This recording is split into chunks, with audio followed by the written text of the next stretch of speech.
New Orleans, Louisiana is known for a lot of things. Its food, its music, its nightlife. It's also known, especially among paranormal enthusiasts, for its ghosts.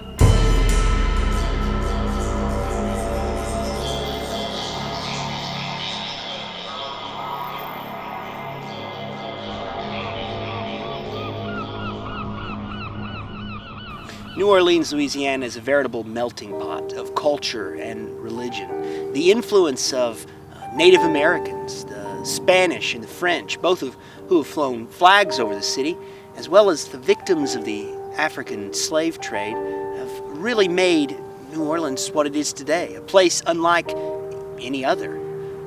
It's a mixture of so many different beliefs: Roman Catholicism, Pentecostalism, voodoo, and other folk magic. If you take all that and you throw in the history of the city, the violence of war,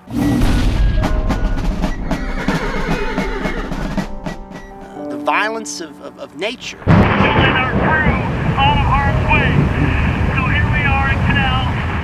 as well as the spirituality and the arts, and it's no wonder that New Orleans is often considered one of the most superstitious places in the world. It's rich with folklore, ghost stories, legends of monsters that roam the swampland. It may be for these reasons that New Orleans is often considered one of the most haunted cities in the world. The most haunted spot in the city? The LaLaurie Mansion.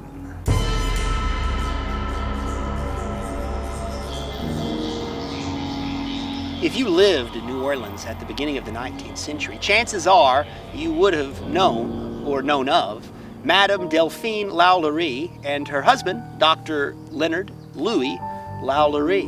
They owned a mansion at the heart of the city.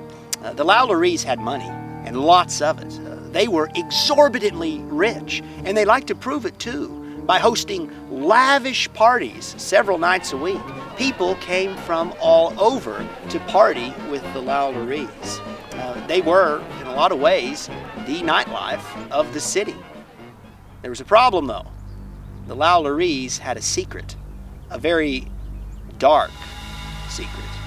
When the citizens of New Orleans found out about their little secret, they were shocked.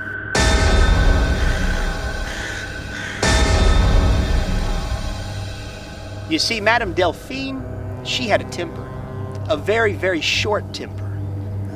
She liked to take out her anger on her slaves. One afternoon, at least the story goes, that there was a slave girl by the name of Leah, and she had been brushing Madame Delphine's hair when she hit a tangle. Delphine was infuriated. She wanted to punish Leah right then and there. She chased after the girl. Leah ran. She was terrified about the punishment that was about to be dealt upon her. So terrified that the girl, a young girl, ran to the third floor of the building and flung herself from the third floor balcony, her skull smashing on the street below.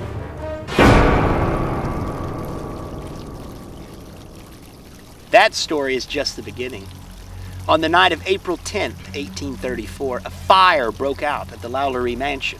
The authorities arrived and they found a woman, a slave of the LaLauries, chained to the stove. She was in horrible shape. She had been brutalized by Madame Delphine. Apparently, she had been awaiting punishment for something she had done wrong in the afternoon. And rather than face the wrath of Delphine, she had set fire to the house in hopes of committing suicide. She told the men who found her several stories. The main story concerned a room on the third floor of the mansion. A room that, when they upset the LaLauries, slaves were taken. Many would go in, none would come out.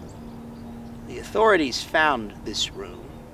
They had to break down the door to get inside. What they found: Upon entering one of the apartments, the most appalling spectacle met their eyes. Several slaves, more or less horribly mutilated, were seen suspended from the neck, with their limbs apparently stretched and torn from one extremity to the other. Language is powerless and inadequate to give a proper recollection of the horror which a scene like this must have inspired.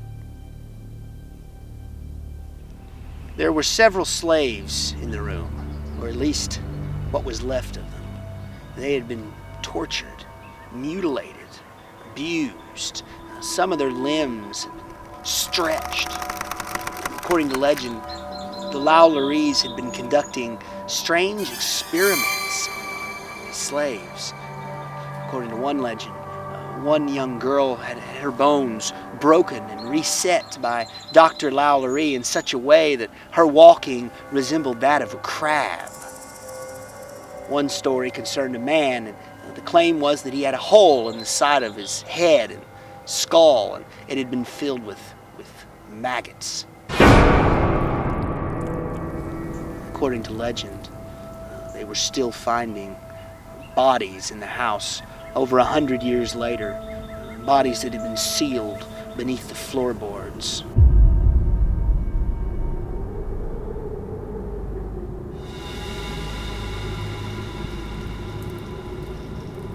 The people of New Orleans called for the LaLauries' heads, but they didn't get them. Madame Delphine and her husband fled the city. They escaped to Paris.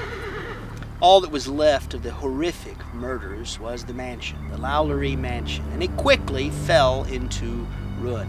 The citizens of New Orleans were ready to put this dark chapter in the city's history behind them. Unfortunately, that didn't happen. Rumors started circulating about the old mansion. Some claimed that the ghosts of the slaves who had been tortured on the site still resided there. Witnesses claimed to see the ghost of the little slave girl, Leah, still throwing herself again and again from the third-story balcony. Others claimed to hear cries, wailing, coming from the side. There have been many ghostly sightings at the LaLaurie Mansion over the past 200 years. The ghosts of the tortured, the ghosts of the victims of Dr. LaLaurie's experiments, the ghost of Madame Delphine herself. Inevitably, Delphine's remains were interred in New Orleans, inside St. Louis Cemetery No. 1. Over the years, the building has changed hands many times. Many times. Some think the building is cursed.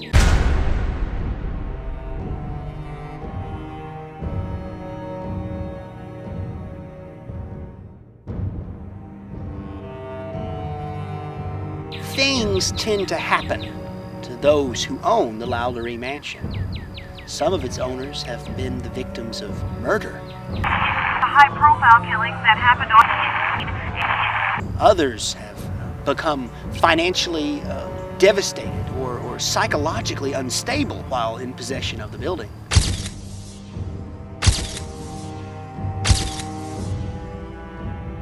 Others still have become murderers themselves. The curse still exists today. Recently, Nicolas Cage purchased the LaLaurie Mansion.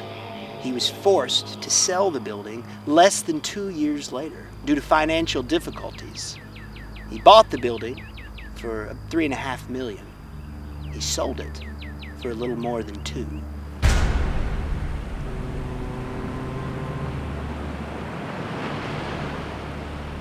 Would I like to own the LaLaurie Mansion? You're asking me if I would like to own a place that, according to many, has claimed over 300 lives in less than 200 years. You're asking me if I would like to own the site of brutal murders. A place that they say has claimed the sanity of many of those who've owned it.